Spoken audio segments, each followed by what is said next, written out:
He had everything: luxury cars, a mansion, millions in the bank. People envied him, praised him, followed him.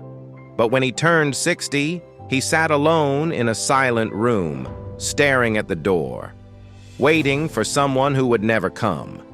This is the story of Daniel, a man who thought money could buy him love, loyalty, and happiness.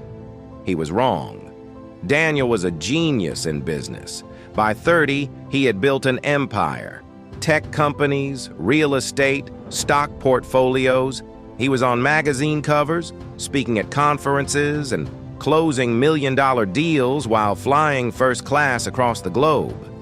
To the world, he was unstoppable, a success story, an inspiration. "I'm doing this for my family," he would say. "One day, they'll thank me." But while Daniel was conquering the world, something more valuable was slipping through his fingers. His wife, Clara, longed for his presence more than his presence. Every evening, she lit candles for a dinner that never happened.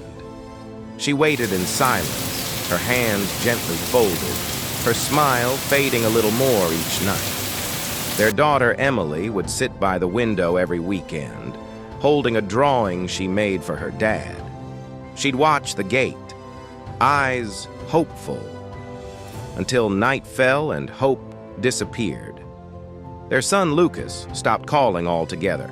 At first it was weekly, then monthly, and eventually not at all. But Daniel didn't notice, or maybe he didn't care. He believed success was sacrifice, that once he reached the top, he could turn around and give them the life they deserved.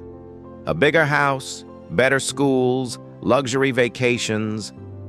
But he never realized they didn't want more. They just wanted him. One evening after a major business deal, Daniel returned home to celebrate. But the house was empty. No laughter, no welcome, no warmth. On the dining table lay a single sheet of paper. It was Clara's handwriting. "We waited for years. Birthdays, anniversaries, dinners. We waited. But you were always too busy, too tired, too important. You were building a future without us in it. I'm taking the kids. Don't try to find us. We loved you. We needed you. But you were never there." Daniel stood frozen.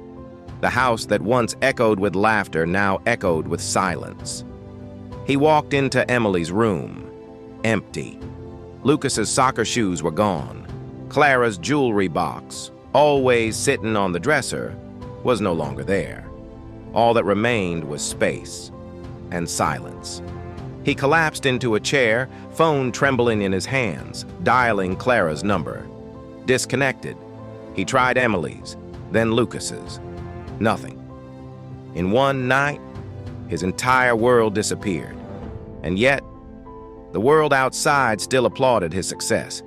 At work, he wore a mask. He smiled for the cameras, shook hands, made speeches. But inside, he was a hollow man, a machine running on memory. The more he tried to bury himself in work, the louder the silence at home became. The mansion was spotless, but lifeless. Meals were delivered, but untouched. Every room loo,